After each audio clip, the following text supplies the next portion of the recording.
तो जैसा कि हमने पिछले एपिसोड में देखा था, जो शैडो लॉर्ड होता है वो उस बंदे के ऊपर बहुत सारी फायर करता है, लेकिन हम देखते हैं उस बंदे के ऊपर शैडो लॉर्ड की इतनी फायर के बाद भी कोई असर नहीं होता। और अब वो जो बंदा होता है वो उस बुलेट को देखते हुए बोलता है कि ये बुलेट काफी अच्छी होती है, क्योंकि इन्हें बंदूक के द्वारा फोर्स दिया जाता है, जिसके बाद ये फुल स्पीड से जाके सामने वाले को खत्म कर देती है। लेकिन इसे बंदूक से फोर्स देना ये तो बस टाइम ऑफ वेस्ट है। मैं इसे अपने हाथों से ही इतनी फोर्स दे सकता हूँ कि ये सामने वाले को खत्म कर दे। और इतना बोलकर वो जो बंदा होता है वो शैडो लॉर्ड की तरफ उस बुलेट को फेंक देता है, और हम देखते हैं वो जो बुलेट होती है वो फुल स्पीड में जाने लगती है, जिसे देखकर जो शैडो लॉर्ड होता है वो बहुत ही ज्यादा डर जाता है। लेकिन इससे पहले कि वो कुछ कर पाता हम देखते हैं वो जो बुलेट होती है वो शैडो लॉर्ड के सर के आर पार हो जाती है। और अब शैडो लॉर्ड को इस तरह से मरता हुआ देखकर जो मास्टर वही होते हैं वे बहुत ही ज्यादा शौक हो जाते हैं, और वे उस बंदे को देखते हुए अपने मन में सोचते हैं कि इस बंदे की जो स्ट्रेंथ है वो बहुत ही ज्यादा है, क्योंकि इसने शैडो लॉर्ड को इतनी आसानी से मार दिया। और अब इस बंदे की स्ट्रेंथ को देखकर मुझे नहीं लगता कि हमारे ड्रैगन अलायंस के अंदर कोई भी ऐसा होगा जो कि इसका सामना कर पाए। तो अब मुझे समझ में नहीं आ रहा कि मुझे क्या करना चाहिए। क्या मुझे इसे जियान को यहाँ से ले जाने देना चाहिए?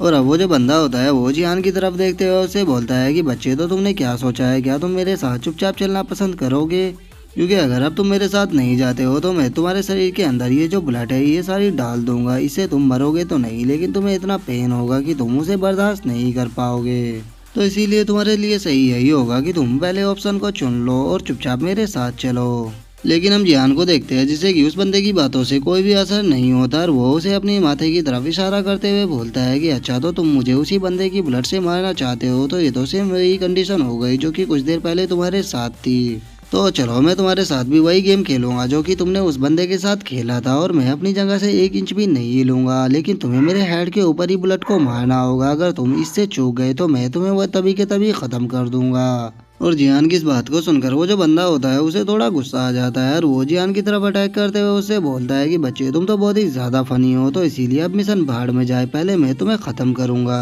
और इतना बोलकर वो जो बंदा होता है वो जियान के ऊपर अपने पंच से एक बहुत ही पावरफुल अटैक करता है। लेकिन हम देखते हैं जो जियान होता है उसने उस बंदे के हाथ को ही उखाड़ दिया होता है, जिसे देखकर जो मास्टर वही होते हैं वे बहुत ही ज्यादा शॉक हो जाते हैं। और उसी के साथ वो जो बंदा होता है वो भी बहुत ही ज्यादा शौक हो चुका होता है, और वो शौक होते हुए अपने हाथ को देखता है और बोलता है कि मेरा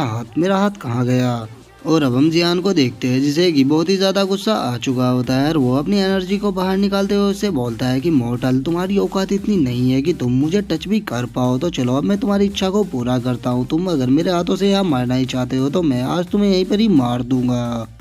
और अब जियान की पावर को देखकर जो मास्टर वही होते हैं वे भी बहुत ही ज्यादा शौक हो चुके होते हैं, और वे शौक होते हुए अपने मन में सोचते हैं कि जियान तो बहुत ही ज्यादा पावरफुल है। मैं तो जियान को देख भी नहीं पाया कि कब उसने इस बंदे के हाथ को उखाड़ कर फेंक दिया। और अब हम जियान को देखते हैं जो कि फाइट के लिए पूरी तरह से रेडी हो चुका होता है, और वो अपनी हड्डियों को चटकाते हुए उस बंदे की तरफ आने लगता है। और वहीं दूसरी तरफ वो जो बंदा होता है उसे पता नहीं एकदम से क्या होता है, और वो जोर जोर से हंसना शुरू कर देता है। और उसी के साथ वो चिल्लाते हुए बोलता है कि फाइनली मुझे आज ऐसा अपोनेंट मिल गया जो कि मेरी बॉडी को हर्ट कर पाए। और हम देखते हैं उस बंदे ने दोबारा से अपने हाथ को रीजनरेट कर लिया होता है, और वो जियान से बोलता है कि बच्चे, मानना पड़ेगा तुम सच में बहुत ही पावरफुल हो, इसीलिए आज तुम्हें मैं रिवॉर्ड के तौर पर अपनी फुल स्ट्रेंथ दिखाऊंगा। तुम आज पहले बंदे ऐसे होने वाले हो जो कि मेरे इस रूप को देखेगा। और उसके इतना बोलते ही हम देखते हैं उसका जो शरीर होता है वो पूरी तरह से बदलना शुरू हो जाता है, और अब वो जो बंदा होता है वो एक डेविल की तरह लग रहा होता है, और उसी के साथ वो देखने में बहुत ही पावरफुल भी लग रहा होता है। और अपनी ट्रांसफॉर्मेशन को कंप्लीट करने के बाद वो जो बंदा होता है वो जोर से चिल्लाता है, और हम देखते हैं उसके शरीर के अंदर से बहुत ही ज्यादा एनर्जी का प्रेशर निकलता है। लेकिन जो जियान होता है उसे उस बंदे की ट्रांसफॉर्मेशन को देखकर कोई भी फर्क नहीं पड़ता, और वो आराम से उस बंदे को देखता रहता है। और अब उसकी ऐसी ट्रांसफॉर्मेशन को देखकर जो मास्टर वही होते हैं वे बहुत ही ज्यादा शौक हो जाते हैं, और वे शौक होते हुए बोलते हैं कि ये तो एक डीमन ट्रांसफॉर्मेशन है। इसका मतलब कि याओ सेक्ट के बारे में जो भी रूमर्स थे वे बिल्कुल सही थे कि याओ सेक्ट डीमनों की मदद लेता है, और वो अपनी पावर को बढ़ाने के लिए डीमन कल्टीवेशन करता है। और मास्टर वही ये सब बोल ही रहे होते हैं, लेकिन तभी वो जो बंदा होता है वो जियान की तरफ फुल स्पीड में अटैक करने के लिए जाने लगता है, और वो जाते ही सीधे जियान की चेस्ट के अंदर अपने सर को मारता है, जिसके प्रेशर से हम देखते हैं कि जियान दीवार को तोड़ता हुआ बाहर निकलने लगता है।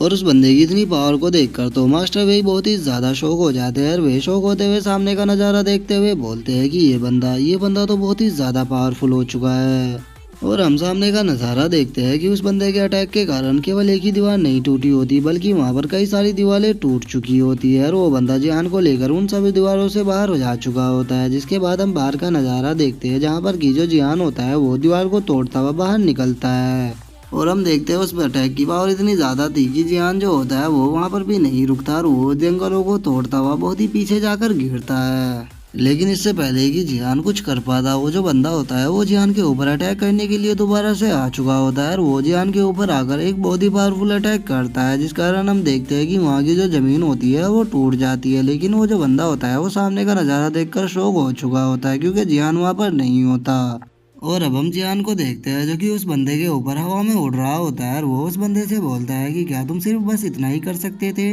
सच में मैं तो तुमसे काफी डिसअपॉइंट हुआ, मुझे लगा कि तुम मुझे इससे अच्छी फाइट दे पाओगे। और अब जियान की इस बात को सुनकर वो जो बंदा होता है उसे थोड़ा गुस्सा आ जाता है और वो अपनी दोनों चेस्ट के अंदर एक अटैक को बनाने लगता है और उसके बाद वो उन अटैक को जियान की तरफ शूट कर देता है और हम देखते हैं कि जियान की तरफ दो बीम जाने लगती है जो कि देखने में काफी पावरफुल लग रही होती है। जिसके बाद वो जो बंदा होता है वो चिल्लाते हुए जियान से बोलता है कि बच्चे, तुम्हें मुझे अंडर एस्टिमेट नहीं करना चाहिए था। लेकिन तभी हम जियान को देखते हैं जिसने कि उसके अटैक से बचने के लिए अपनी किसी स्किल को एक्टिवेट कर दिया होता है और हम देखते हैं वहाँ पर एक शील्ड बन चुकी होती है जिससे कि उस बंदे के दोनों अटैक जाके टकराते हैं, जिस कारण वहाँ पर एक बहुत ही बड़ा ब्लास्ट होता है और उस ब्लास्ट को देखकर वो जो बंदा होता है वो जोर जोर से हंसने लगता है। लेकिन तभी हम देखते हैं कि वहाँ पर जो जियान होता है उसे उस अटैक से कोई भी इंजरी नहीं आई होती है और वो सही सलामत खड़ा होता है। और अब जियान को सही सलामत देखकर वो जो बंदा होता है वो बहुत ही ज्यादा शॉक हो जाता है और वो शॉक होते हुए बोलता है कि नहीं, ऐसा नहीं हो सकता, आखिर तुम मेरे अटैक से इतनी आसानी से कैसे बच सकते हो? लेकिन जो जियान होता है वो उसकी किसी भी बात का कोई भी जवाब नहीं देता और वो वहाँ पर अपनी किसी दूसरी स्किल को एक्टिवेट कर देता है, जिस कारण हम देखते हैं कि आसमान से बहुत सारी लाइटें आने लगती है जो कि जाके सीधा उस बंदे के ऊपर गिरती है, जिस कारण उस बंदे की हालत तो बहुत ही ज्यादा खराब हो जाती है।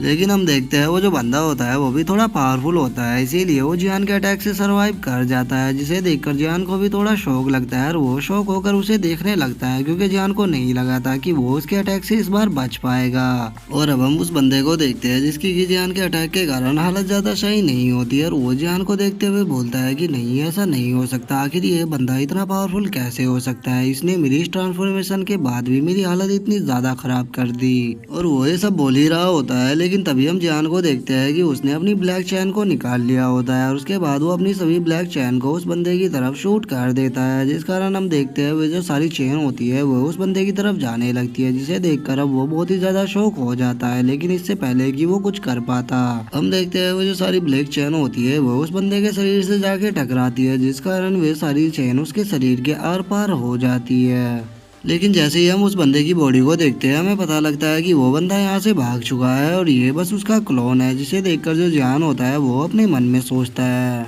ओ लगता है अभी भी मेरी पावर काफ़ी कम है, इसीलिए ये बंदा यहाँ से बचकर भाग गया। अब मुझे जल्द से जल्द अपनी पूरी स्ट्रेंथ को वापस लाना होगा, नहीं तो मेरे लिए यहाँ पे काफ़ी प्रॉब्लम आने वाली है, क्योंकि मेरे दुश्मन काफ़ी पावरफुल है, तो इसीलिए मुझे जल्द से जल्द अपनी पावर को बढ़ाना होगा। तो इसके लिए मुझे ड्रैगन अलायंस और उसी के साथ ओल्ड की मदद लेनी होगी ताकि मैं अपनी पावर को दोबारा से पा सकूँ। और अब हमारा व्यू जो होता है वो ड्रैगन बेस पर आ जाता है और हम देखते हैं कि वहाँ पर जो मास्टर माइलोंग होते हैं और उसी के साथ जो मास्टर बाइलोंग होते हैं वो दोनों बैठे हुए जियान की पूरी फाइट को देख रहे होते हैं। और अब जियान की पावर को देखने के बाद जो मास्टर माइलोंग होते हैं वो बोलते हैं कि मानना पड़ेगा, ये बंदा सच में बहुत ही पावरफुल है, इसने इस बंदे को भी इतनी आसानी से हरा दिया जबकि उसकी पावर बहुत ही ज्यादा थी। जो सुन के जो मास्टर वही होते हैं वो मास्टर माइलोंग से बोलते हैं कि हाँ ये बंदा पावरफुल तो है, लेकिन हम इसके बारे में कुछ भी नहीं जानते, हमें तो ये भी नहीं पता कि ये हमारा दोस्त है या दुश्मन है।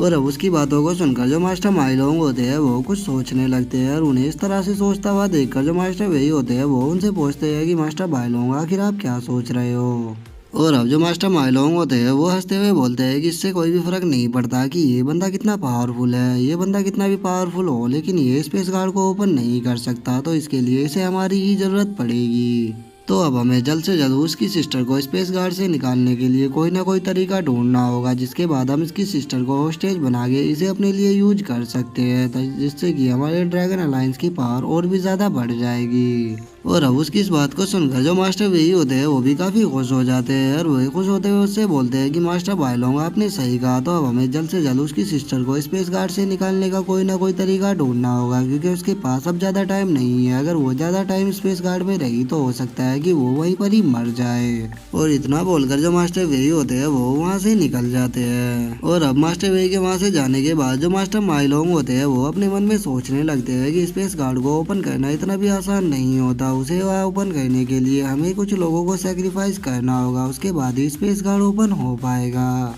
और अब मास्टर माइलोंग के इतना बोलते ही हमारा जो आज का एपिसोड है वो यहीं पे ख़त्म हो जाता है। अगर वीडियो अच्छी लगी हो तो वीडियो को लाइक करना, चैनल को सब्सक्राइब करना। मैं मिलता हूँ आपसे नेक्स्ट वीडियो में, तब तक के लिए बाय बाय गाइस।